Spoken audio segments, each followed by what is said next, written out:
لا تقوم الساعة حتى لا يقال في الأرض الله الله সম্মানিত শ্রদ্ধেয় আজকের এই জলসার সভাপতি মহাশয়, মঞ্চে উপবিষ্ট আমার সুযোগ্য ওস্তাদ মুহতারাম ফজিলাতুল শাইখ হযরত মাওলানা লুৎফুর রহমান আল কাসিমি হাফিজাহুল্লাহ, মঞ্চে উপস্থিত আমার ওস্তাদ মুহতারাম ফজিলাতুল শাইখ হযরত মাওলানা মুহাম্মদ মুসা আল হাক্কানি হাফিজাহুল্লাহ, মঞ্চে উপবিষ্ট অন্যান্য উলামায়ে ইকরাম, অন্যান্য শ্রদ্ধাভাজন মঞ্চের সামনে উপস্থিত শ্রোতাবৃন্দ এবং পর্দার আড়ালের পর্দানাসীন মা ও বোনেরা, সম্মানিত শ্রোতাবৃন্দ, আমি আপনাদের সম্মুখে পবিত্র কোরআনের দুটি জায়গা হতে দুটি আয়াতের অংশবিশেষ পাঠ ও পরিবেশন করেছি। অতঃপর আল্লাহর নবী জনাব মুহাম্মদুর রাসূলুল্লাহ সাল্লাল্লাহু আলাইহি ওয়াসাল্লামের একটি ছোট্ট মতো হাদিস ও পাঠ ও পরিবেশন করেছি। এই কোরআনের দুই আয়াতের অংশকে এবং হাদিসকে সম্মুখে রেখে আজকে সংক্ষিপ্ত বক্তৃতা এডিটর ইনশাআল্লাহ, ওয়া মা তৌফিক ইল্লা বিল্লাহ। কিন্তু তার আগে একটা কথা,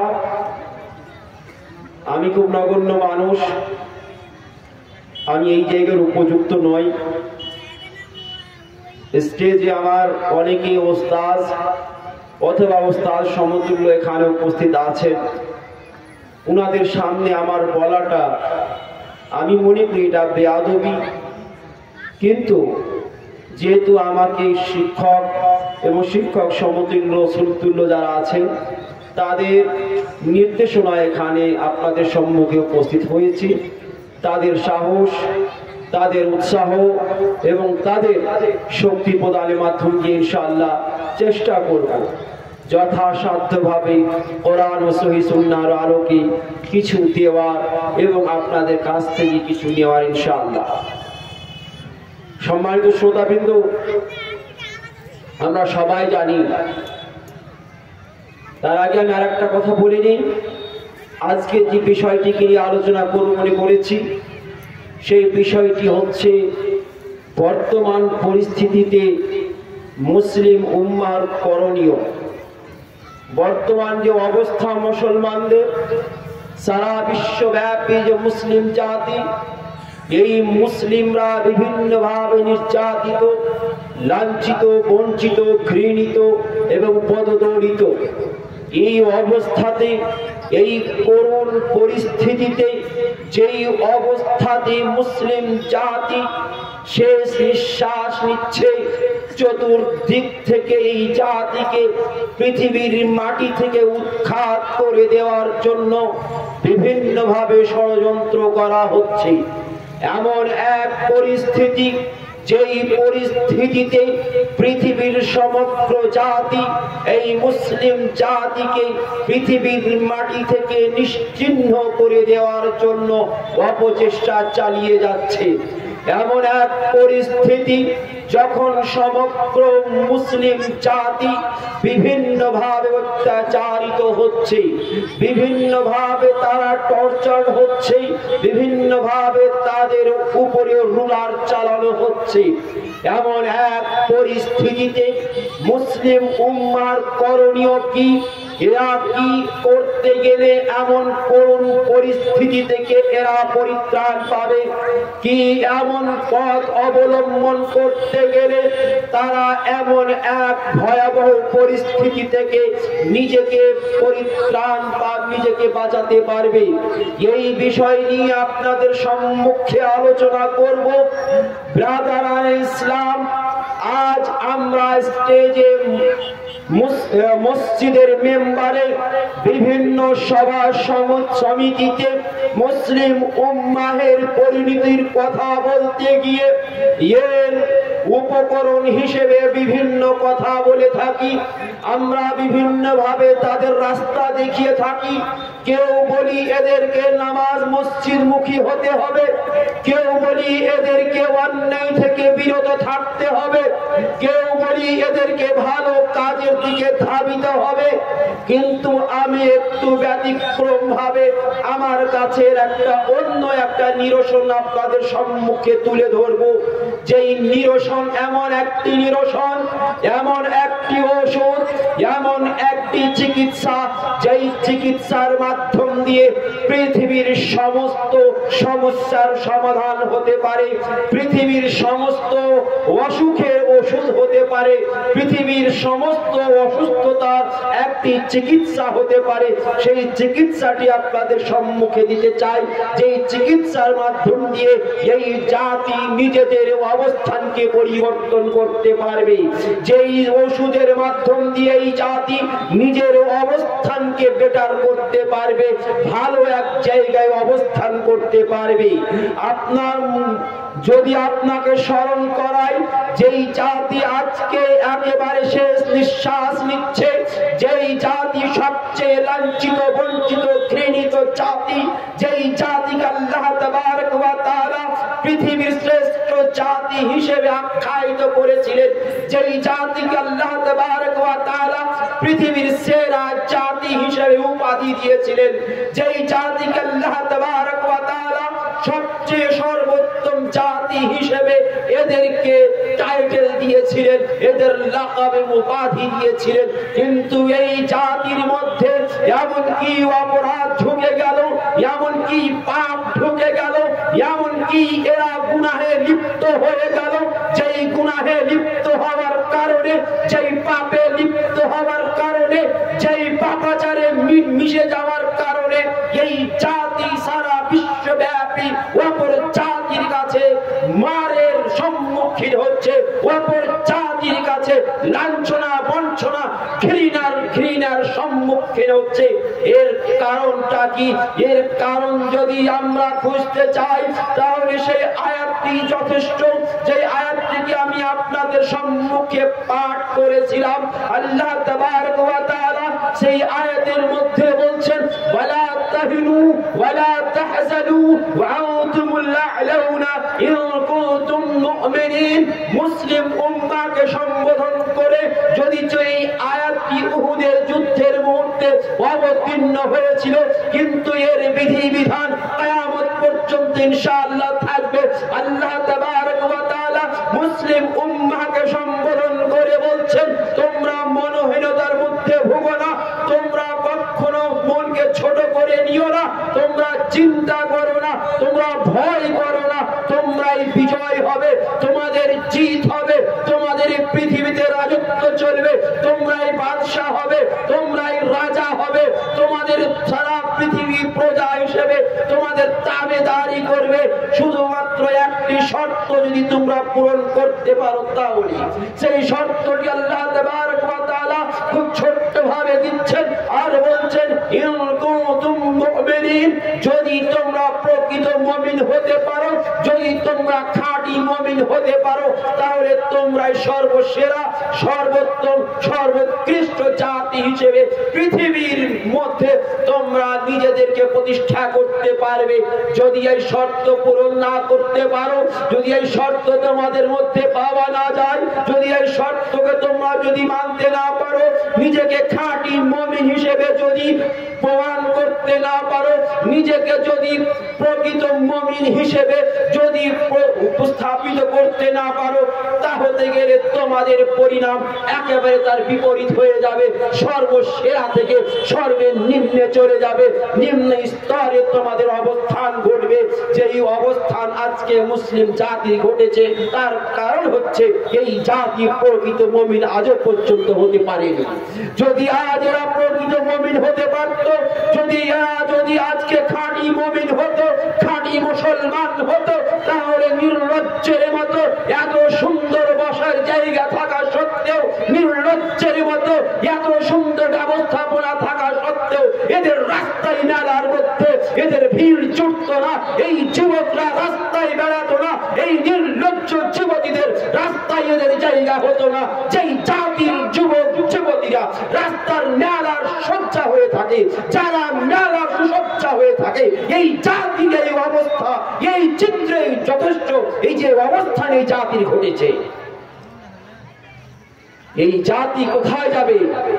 আর এই জাতি জলসা জুলুস করে সভা সমিতি করে যদি মনে করে অবস্থার পরিবর্তন ঘটবে, যদি মনে করে নামাজের উপরে বক্তৃতা দিয়ে জাতির পরিবর্তন ঘটবে, আল্লাহর কসম করে বলছি কিয়ামত পর্যন্ত নামাজের উপরে বক্তৃতা দিয়ে যান, জাতির পরিবর্তন ঘটবে না।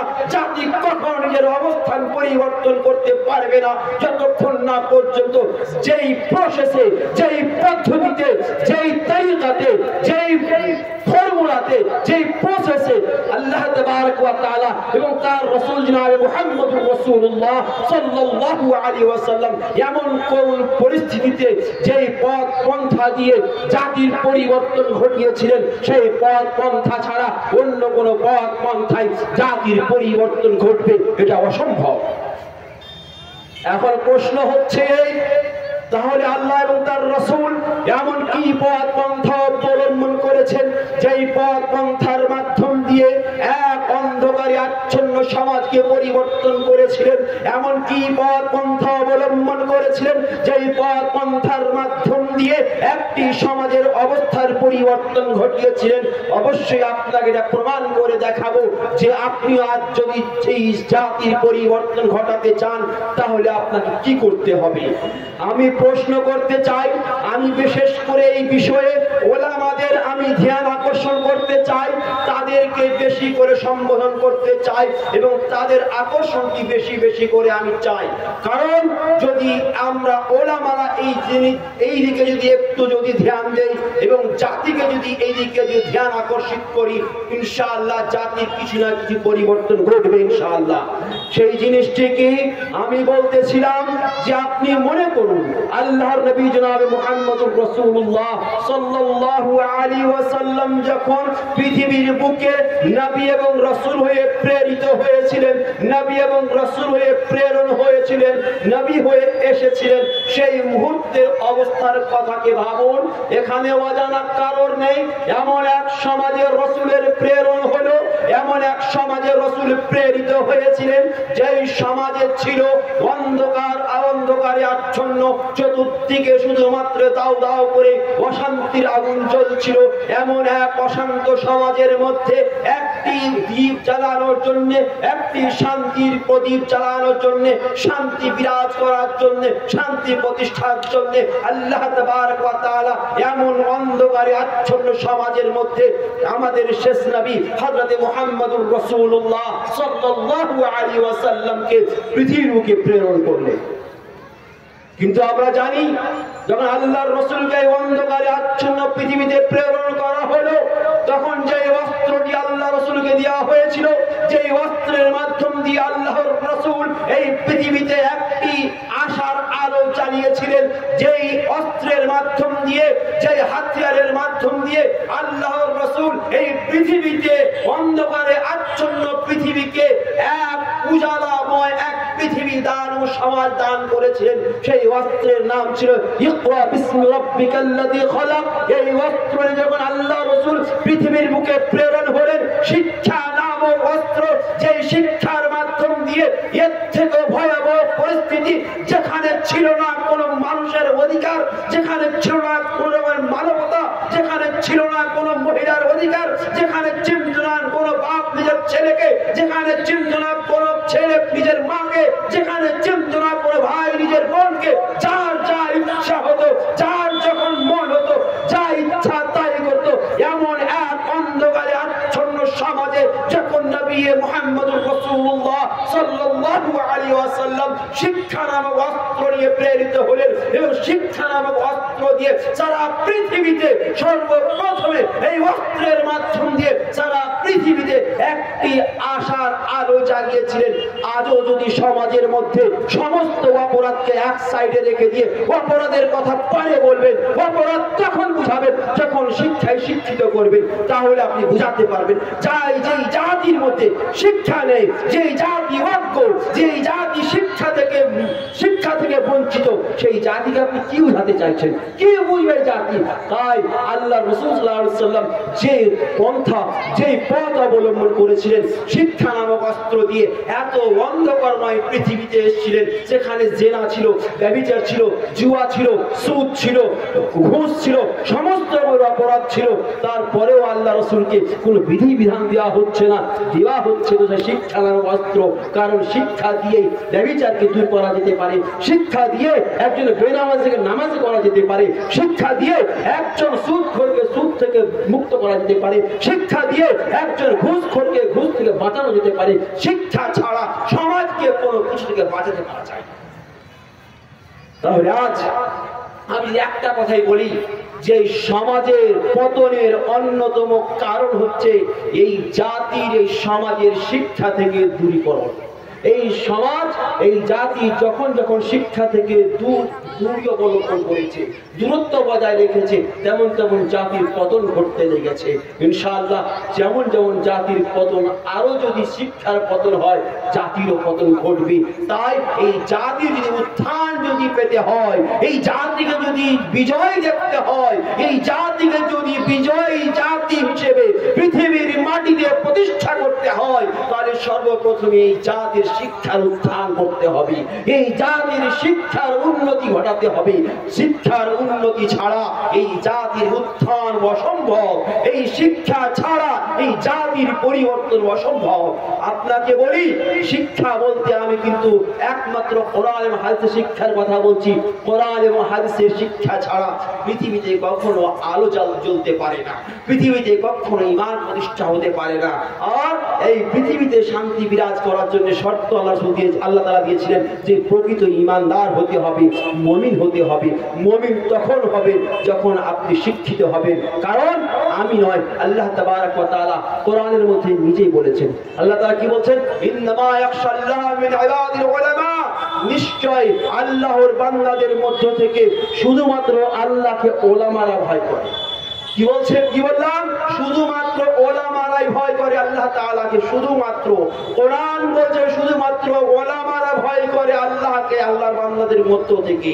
এখানে ওলামা একরাম বসে আছে, প্রায় জায়গায় আমি বলি, এখানেও বলছি যে আমাদের আরবিক গ্রামার অনুযায়ী ইন্নার পরে যখন মা ব্যবহার হয়, তখন সেই মুবতাদাটি খবরের সাথে নির্দিষ্ট হয়ে যায়। অর্থাৎ এখানে ভয় যে খাবার রয়েছে, সংবাদ রয়েছে, এই সংবাদকে নির্দিষ্ট করে দেওয়া হয়েছে, যার সম্পর্কে সংবাদটি দেওয়া হচ্ছে। ভয়, এটা হচ্ছে সংবাদ। ভয় কারা করে, কাদের সম্পর্কে বলা হচ্ছে? ওলামাদের সম্পর্কে। অতএব ভীতি এবং ভয়টি এটি নির্দিষ্ট যে ওলামাদের সাথে আপনার মধ্যে যত বেশি ইলম হবে, তত বেশি আল্লাহর ভয় হবে। যত বেশি আপনার মধ্যে জ্ঞান হবে, তত বেশি আল্লাহর ভীতি থাকবে। যত বেশি আপনার মধ্যে জ্ঞান চর্চা থাকবে, তত বেশি আল্লাহর ডর থাকবে। যখন আপনার মধ্যে আল্লাহর ভয় থাকবে, যখন আপনার মধ্যে আল্লাহর ভীতি থাকবে, যখন আপনার মধ্যে আল্লাহর ডর থাকবে, তখন আপনি সমস্ত অপকর্ম থেকে নিজেকে দূরে রাখবেন। আল্লাহর ভয় ছাড়া মানুষ কখনো অপকর্ম মুক্ত হতে পারে না। আল্লাহর ভয় ছাড়া মানুষ পাপ মুক্ত হতে পারে না। যদি পাপ মুক্ত হতে হয়, তাহলে আল্লাহর ভয় নিয়ে আসতে হবে। আর আল্লাহর ভয় আসে একমাত্র কার মাধ্যমে? শিক্ষার মাধ্যমে। কারণ আল্লাহ তাআলা নিজে বলছেন একমাত্র ওলামারা আল্লাহকে ভয় করে। তাহলে ওলামারা যারা ইলম অর্জন করে তারা ভয় করে। তাহলে ভয় যদি করতে হয়, শিক্ষা অর্জন করতে হবে। যখন শিক্ষা অর্জন করবেন, আপনার মধ্যে ভয় আসবে। যখন আপনার মধ্যে ভয় আসবে, তখন সমস্ত অপকর্ম থেকে নিজেকে বাঁচিয়ে রাখবেন। যখন আপনি সমস্ত অপকর্ম থেকে নিজেকে বাঁচিয়ে রাখবেন, তখন সমাজে একটি শান্তি বিরাজ করবে, একটি সুসমাজ করে উঠবে। তখন আপনি প্রকৃত মুমিন হতে পারবেন। যখন আপনি প্রকৃত মুমিন হবে, পৃথিবীর সমস্ত জাতি আপনাকে সালাম ঠুকবে ইনশাআল্লাহ। তাহলে কি বুঝতে পারলাম? যে এই জাতির যদি উত্থান ঘটাতে হয়, তাহলে একটি পথ, সেই পথের নাম হচ্ছে শিক্ষা। আপনি নামাজ সম্পর্কে বলে জাতিকে পরিবর্তন করতে পারবেন না। যখন একে শিক্ষিত করে দিবেন, আর নামাজের কথা বলতে হবে না। ঠিক আছে? যখন শিক্ষিত করে দেবেন, যখন সুদের কথা বলতে হবে না। যখন আপনি একে শিক্ষিত করে দেবেন, তখন জুয়ার কথা বলতে হবে না। কিন্তু বড় দুঃখজনক বিষয়, যে কয়জন মানুষ এখানে বসে আছে, আজকে জোর গলায় বলে যাচ্ছি, যারা এই ওলামাদেরকে নিয়ে সমালোচনা করে থাকেন, তাদের উদ্দেশ্যে একটি হুঁশিয়ারি দিয়ে যাচ্ছি, যেটা করছেন, যে অভ্যস্ত হয়েছে দোকানে, চায়ের দোকানে বসে বসে ওলামাদেরকে নিয়ে সমালোচনা করছেন, সাবধান হয়ে যান। যার নাম নিয়ে আপনি সমালোচনা করছেন তার একদিনের নেকি আপনার সারা জীবনের নেকি এক পাল্লায় রেখে দিল, সফল হবে না আমার সন্দেহ। হয়তো প্রশ্ন করবো এটা কি করে হতে পারে। আপনাকে একটা উদাহরণ দেই। এখানে ওলামা একরাম বসে আছে, আমার মনে হয় না এমন কোন দিন যায় যেই দিনে হয়তো আধা ঘন্টা কোরআন তেলাওয়াত করেন না। আল্লাহু আকবার। কত মিনিট বললাম? আধা ঘন্টা কোরআন তেলাওয়াত করেন না, এমন দিন যায় না আলিমদের যে আধা ঘন্টা কোরআন তেলাওয়াত করেন একজন আলিম, তাহলে এক পারা কোরআন পড়বেন। কত পারা? এক পারা কোরআন পড়বেন। এক পারাতে যদি কোরআন তেলাওয়াত করে থাকেন, প্রত্যেকটি অক্ষরে 10 নেকি করে যদি যোগ করা হয়, তাহলে না হতে গেলে যদি এক পারাতে 10,000-এর ঊর্ধ্বে অক্ষর হবে, 10,000 অক্ষরকে 10 দিয়ে গুণ দিলে 1 লক্ষ নেকি 8 ঘন্টায় ওলামা একরাম অর্জন করে থাকেন। আপনি তার সমালোচনা করছেন? আপনি কোথায় আছেন? আপনি নিজেকে ভেবে দেখেছেন যে আপনি সারা 24 ঘন্টায় কয়টা নেকি কামিয়েছেন? একজন আলেম হতে পারে ভুল, সে মানুষ হিসেবে তার ভুল হবে স্বাভাবিক, তার দ্বারা ভুল হবে এটাই স্বাভাবিক, কিন্তু ওর দ্বারা ভুল হবে না এটা অস্বাভাবিক। ওলামা দ্বারা ভুল না হওয়া এটা অস্বাভাবিক, কিন্তু ভুল হওয়াটা হচ্ছে স্বাভাবিক। তাই ওলামা হচ্ছে আগে মানুষ। আমি 22 বছর বয়সে আলেম হয়েছি, তার মানে 22 বছর আগে পর্যন্ত একজন মানুষ ছিলাম, মানুষ হিসেবে আমার জন্ম হয়েছে। 22 বছরে গিয়ে আলেম হয়েছি, আমার মতো আগে বৈশিষ্ট্য মানুষের আসবে, আলেমের বৈশিষ্ট্য পরে আসবে। তাহলে একজন আলেম শুধু আলেম হিসেবে নয়, একজন মানুষ হিসেবে আমাকে দেখতে হবে। শুধু তাই নয়, আমি বলতে চাই যারা ওলামাদেরকে নিয়ে সমালোচনা করেন, যারা ওলামাদেরকে নিয়ে দোকানে বসে চর্চা করেন, আমি তাদের উদ্দেশ্যে বলতে চাইছি যে ওলামাদেরকে নিয়ে চর্চা করছেন, সেই ওলামাদের অস্তিত্ব আপনার অস্তিত্ব টিকে আছে। এই ওলামারা আছে বলে আপনি এখানে বসে আছেন। যেদিন ওলামাদের অস্তিত্ব শেষ হয়ে যাবে, যেদিন এই মাদ্রাসা শেষ হয়ে যাবে, যেদিন এই আলিমরা যাদেরকে দেখলে আপনার কাজ জ্বালা করে, যাদেরকে দেখলে তাদের কাপড়ের হিসাব বসান, যাদের মোটরসাইকেল দেখতে গেলে তাদের মোটরসাইকেলের ঘাটলাবাজি বিভিন্ন মন্তব্য করে থাকেন, সেই সমস্ত টাকাবাজ লোককে বলতে চাই যে জানেন সে কে?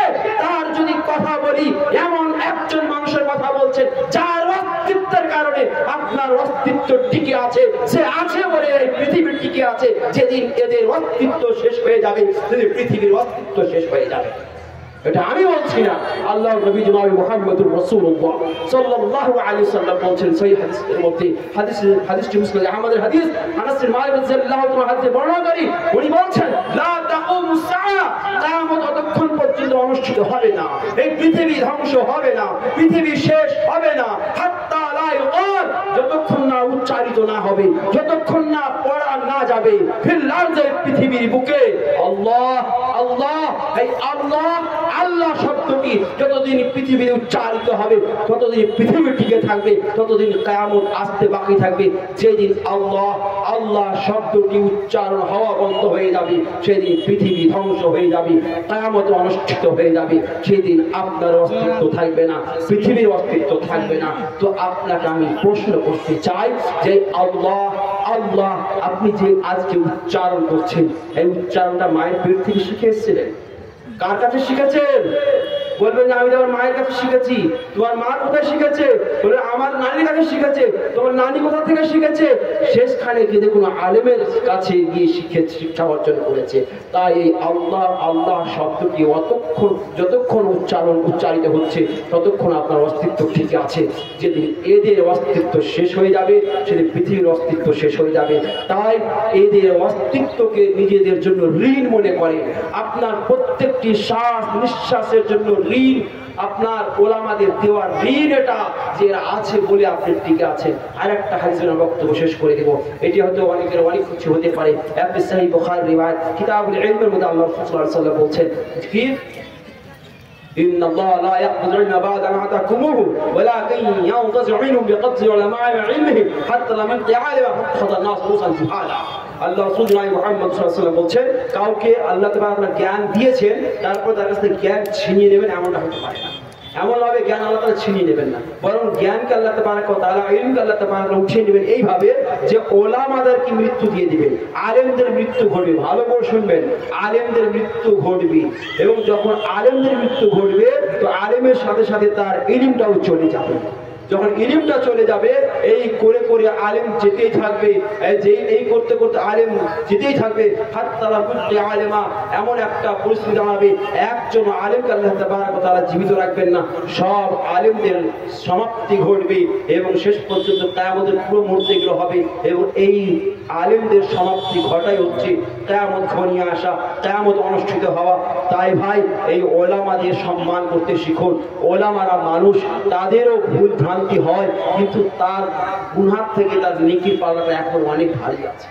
আমার মনে হয় যে ওলামারা 24 ঘন্টায় 22 ঘন্টা গুনাহ করে আর 2 ঘন্টা নেকি করে, এমনটা হতে পারে না।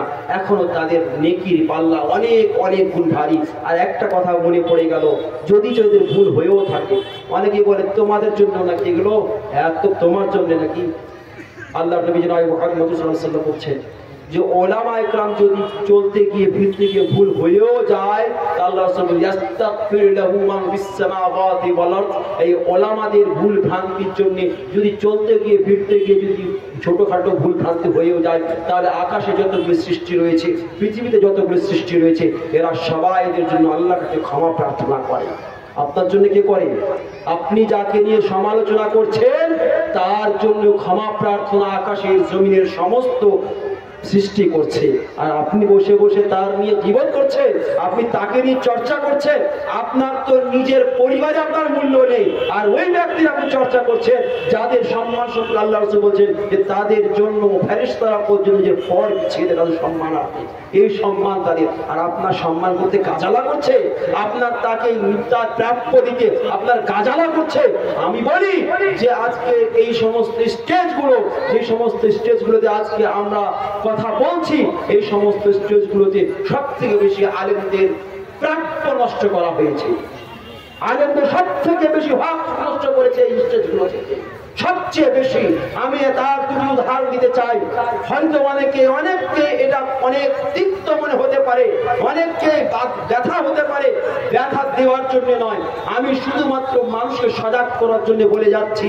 এই সমস্ত স্টেজগুলোতে সবচেয়ে বেশি আলেমদের অসম্মান করেছে, তার জ্বলন্ত প্রমাণ আপনাকে দিই। আমার পূর্বে আজিজ ফয়সাল, পাড়ার ছেলে, গ্রামের ছেলে, এই ভাই গ্রামকে সংশোধন পাড়ার ছেলে করবে, গ্রামকে পরিচালনা পাড়ার ছেলে করবে, গ্রামকে পরিচালনা পাড়ার ছেলে করবে, তাকে সুযোগ দেবে না, তাকে কোনো ফাঁকা ফিল্ডে দাঁড় করিয়ে দিয়ে 3 মিনিট প্রত্যেকের সময় দিয়ে তাকে তাড়াতাড়ি একটা চিট ধরিয়ে দিয়ে তাকে বিদায় করে দিবে। আর বিদেশ থেকে 10,000 টাকা 12,000 টাকা দিয়ে এখানে স্টেজে দাঁড় করিয়ে দিয়ে তার কাহিনী, কিস্সা, তার মূল বলা কথা, তার গীত, তার গান, তার ইত্যাদি শোনার জন্য ভিড় জমাবে। এই স্টেজ হচ্ছে সবচেয়ে বেশি অসম্মান করেছে ইসলামের। এই জন্যে সমাজের সংশোধনের আগে স্টেজের সংশোধন হওয়া সবচেয়ে বেশি প্রয়োজন। তাই আমি আহ্বান করছি এই সমাজকে, ওলামায়ে কেরামদেরকে, আমরা আমাদের স্টেজ থেকে সংশোধনের কাজ আরম্ভ করি, স্টেজের সংশোধন করি। তাহলে ইনশাআল্লাহ স্টেজ যদি সংশোধন হয়ে যায় তাহলে সমাজও সংশোধন হয়ে যাবে ইনশাআল্লাহ। কারণ স্টেজ যখন সংশোধন হবে তখন স্টেজ থেকে সঠিক বার্তা যাবে, সঠিক বার্তা যাবে, তখন সমাজের সঠিক বার্তা যখন যাবে তখন সমাজ সঠিকভাবে পরিচালিত হবে। সমাজ যখন সঠিকভাবে পরিচালিত হবে তখন সমাজে শান্তি বিরাজ করবে, সব সমাজের মধ্যে ঈমান প্রতিষ্ঠা হবে। তখন ঈমান প্রতিষ্ঠা যখন হবে তখন পৃথিবীতে এদের রাজত্ব হবে, পৃথিবীতে এরা প্রতিষ্ঠিত হয়ে যাবে, এরা বিজয় জাতি হিসেবে নিজেকে প্রতিষ্ঠা করতে পারবে। তাই আমি আবারও অনুরোধ করছি এই সমাজকে, এই ওলামা ইকরামকে, যে আমরা আমাদের স্টেজ থেকে সংশোধনের উদ্যোগ নেই, এই স্টেজ থেকে সংশোধন করি। আমার আরেকটা কথা ছুটে গেল, এই কথাটা না বললে আমার মনে হয় যে ভালো লাগবে না। কথাটা 30 থেকে 40 সেকেন্ডের মাত্র। সেই কথাটি হচ্ছে এই যে আজ আমি নিজের কানেও শুনেছি, অনেককে শুনেছি, বলতে বাধ্য, বলতে হবে, আমাকে ডাকবে, এটা জরুরি নয়, আপনার জ্বালা হতে পারে, আপনার খারাপও লাগতে পারে। অনেকে বলে মৌলবীরা লোভী, লোভ, খালি পয়সা খুঁজে বেড়াচ্ছে। তোমার আধা ঘন্টা কোরআন এবং হাদিসকে তাই যাই প্রস্তুতির জন্য ওকে 50 বছর বা 20 বছর 15 বছর ধরে পড়াশোনা করেছে, পড়িয়েছে, সেখান থেকে আধা ঘন্টা বক্তৃতা প্রস্তুত করেছে, তোমার কাছে আধা ঘন্টা, ওর কাছে 50 বছর ওর মেহনত রয়েছে ওখানে, কার 20 বছর মেহনত হয়েছে। আর সেটা আবার কোরআনের শিক্ষা। তুমি কোরআনের মূল্য দিতে পারবে না, কিন্তু কোরআনের উপরে যে পরিশ্রম দেওয়া হচ্ছে তার মূল্য তুমি পৃথিবী বিক্রি করে দিতে পারবে না। আর তুমি বলছো ওলামারা লোভী, আর তুমি যখন বহিরাগত ওলামাকে ডেকে পকেট ভরের টাকা দিয়ে পাঠাচ্ছ, তখন তোমাকে খুব ভালো লাগছে, বাহ, তখন মানে ওটা মানে ফ্যাশন হয়ে দাঁড়িয়েছে। আর যখন স্থানীয় ওলামা একরাম আছে তখন বলছে লোভী। আমি তোমাকে জিজ্ঞেস করছি, যদি একজন গ্রামওয়ালা আলিম নিজের দায়িত্বকে ছেড়ে দিয়ে আপনার এখানে উপস্থিত হয় বা আরো কোনো স্টেজে উপস্থিত হয়, রাস্তায় যদি কোনো অ্যাক্সিডেন্ট হয়ে যায় তিনি খোঁজ পর্যন্ত নিবে না। আর তুমি বলছো ওলামাদের অনেক ওলামা একটা ভিক্ষা করতে বাধ্য হয়েছে, দোকান চালাতে বাধ্য হয়েছে, তুমি কোনদিন খোঁজ নাওনি? আর তুমি ওলামারা লোভী, ওলামারা নিজের জীবনকে উৎসর্গ করে দিয়ে নিজেদের সবকিছু দায়িত্বকে ছেড়ে দিয়ে শুধু জাতির জন্য ভেবেছে, আর এখনো বলছে ওলামারা লোভী। এই যে ওলামাদের দিয়েছোটা কি, ওলামাদের আছেইটা কি? শুধুমাত্র একমাত্র পরকালের আশায় এরা সবকিছু উৎসর্গ করেছে। তাই এই ওলামাদের ব্যাপারে যে নেগেটিভিটি, ওলামাদের ব্যাপারে যে একটা নকারাত্মক যে ভাবনা, এই নাবাচক ভাবনাকে দূর করে ওলামাদের সম্পর্কে সুভাবনা, সুধারণা রেখে ওলামাদের সম্মান করি। ওলামাদের সম্মান করতে পারবো, ওলামাদের কাছে সঠিক দিন পাবো। যখন সঠিক দিন পাবো তখন আমরা সঠিক ঈমান প্রতিষ্ঠা করতে পারবো। সঠিক ঈমান প্রতিষ্ঠা হতে গেলে আমরা ইনশাআল্লাহ বিজয় জাতি হিসেবে পৃথিবীর মুখ প্রতিষ্ঠা হবে ইনশাআল্লাহ। শেষে আল্লাহর কাছে আশা রেখে আল্লাহ আমাদের প্রত্যেককে সর্বপ্রথমে এই সমাজের মধ্যে শিক্ষা প্রতিষ্ঠা করতে তৌফিক দিও, এবং সেই শিক্ষার মাধ্যমে সঠিক ঈমানদার, খাঁটি ঈমানদার হওয়ার তৌফিক দিও, এবং খাঁটি ঈমানদার হয়ে পৃথিবীকে একটি বিজয় জাতি হিসেবে, একটি বিজয় জাতি হিসেবে প্রতিষ্ঠা করে দিও। আমিন। আসসালামু আলাইকুম ওয়া রাহমাতুল্লাহি ওয়া বারাকাতুহু। ওয়ালাইকুম আসসালাম ওয়া রাহমাতুল্লাহি ওয়া বারাকাতুহু। মাশাআল্লাহ, জাযাকাল্লাহ। এতক্ষণ উপস্থাপন করছিলেন ফজিলাতুল শেখ নসিমউদ্দিন রহমানী হাফিজাহুল্লাহ ওয়া তাআলা। চরম আনন্দ লাগছিল, মনে হচ্ছিল যেন শুনেই যাই। তার মূল কথা হচ্ছে, সার কথা হচ্ছে তার যে শিক্ষাই হচ্ছে মেরুদণ্ড, জাতির মেরুদণ্ড। কিন্তু আরেকটা জিনিস তিনি বুঝাতে চেয়েছেন এখানে, যে ইসলামী শিক্ষা হচ্ছে ইসলামের মেরুদণ্ড। ইসলামী শিক্ষা হচ্ছে ইসলামের মেরুদণ্ড। যতক্ষণ পর্যন্ত আপনার ভেতরে ইসলামী শিক্ষা থাকবে না, ততক্ষণ পর্যন্ত আপনার ইসলামী মেরুদণ্ড থাকবে না। এবং সেই সঙ্গে তিনি বোঝাতে চেয়েছেন যে সত্যিকারী শক্তি সিন্ধু মাঝে রহি আয়, শক্তি সিন্ধু মাঝে রহি আয়, শক্তি পেল না যে মরিবার বহু পূর্বে জানিও মরিয়া গিয়াছে সে। যেখানে শক্তি ছিল সেই শক্তিটা আমরা প্রয়োগ করতে পারলাম না, শক্তিটা আমরা চিনতে পারলাম না। আমারই তৈরি করা, আমারই নবরত্ন, আমরাই তৈরি করেছি। অনেক পয়সা খরচ করে, অনেক সময় ব্যয় করে, সেই সময়কে সামনে রেখে আমি চিন্তা ভাবনা করতে পারলাম না। আমার ছেলের মূল্য আমি নিজেই দিতে পারলাম না, আমার গ্রামের মূল্য আমি নিজেই দিতে পারলাম না, আমার পাড়ার মূল্য আমি নিজেই দিতে পারলাম না, আমার এলাকা অঞ্চলের মূল্য আমি নিজেই দিতে পারলাম না। তাহলে আমার মতো নরাধম, আমার মতো হতভাগ্য আর কে হতে পারে? তাই কবি বলছেন, ইলম ও দৌলত হ্যায় जो लुटती नहीं, इल्म और दौलत है जो लुटती नहीं, खर्च करने से कभी ঘটতি नहीं। ये সম্পদ এমনই সম্পদ, যত আপনি ভয় করবেন ততই আপনি উচ্চাঙ্গের অধিকারী হবেন, যতই খরচ করবেন ততই আপনি লাভবান হবেন এহলৌকিক জীবনে, পারলৌকিক জীবনে। অতএব আসুন আমরা নিজেকেই প্রথমে পরিবর্তন করি। কিসের মাধ্যমে? ওলামাদের কাছে গিয়ে আমরা জ্ঞান অনুধাবন করি, আমরা নিজের ঈমানকে একটু যাচাই বাছাই করি এবং ঈমানি জাযবা বাড়াই, আর আমরা সেই ঈমানি দৌলতে মালামাল নিজে হই এবং অপরকে করার সুযোগ নিই। এবার আপনাদের সামনে এনে দিচ্ছি আপনাদেরই নবরত্ন, আপনাদেরই নবরত্ন। সে একজন প্রখ্যাত আলেমে দ্বীন ফজিলাতুল শেখ জনাব শাহনওয়াজ বিন আব্দুল হাদি হাফিজাহুল্লাহ ওয়া তাআলাকে এবারে আপনাদের সামনে শাহনওয়াজ বিন আব্দুল হাদি হাফিজাহুল্লাহ ওয়া তাআলা স্টেজে এসে আশা করি আপনাদের সামনে তিনি কোরআন ও সহিহ সুন্নাহ মোতাবেক আলোচনা করে তার নিজের পরিচয় দিয়ে এবং আপনাদের কিছু হাদিস কোরআনের মূল্যবান ওয়াজ ও নসিহত শুনিয়ে আপনাদের উপকৃত করবেন, আপনারা আমল করার চেষ্টা করবেন। আর ইতিপূর্বে যে বক্তা যে কথাগুলো বলে গেলেন অবশ্যই আপনাদের মাথায় থাকা উচিত। আসসালামু আলাইকুম ওয়া রাহমাতুল্লাহ।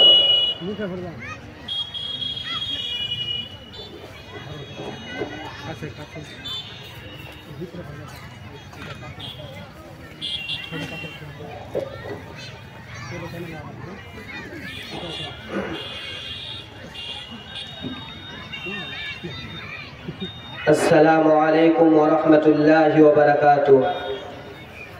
الحمد لله وحده والصلاة والسلام على من لا نبي بعد. أما بعد فأعوذ بالله من الشيطان الرجيم. بسم الله الرحمن الرحيم. فقد قال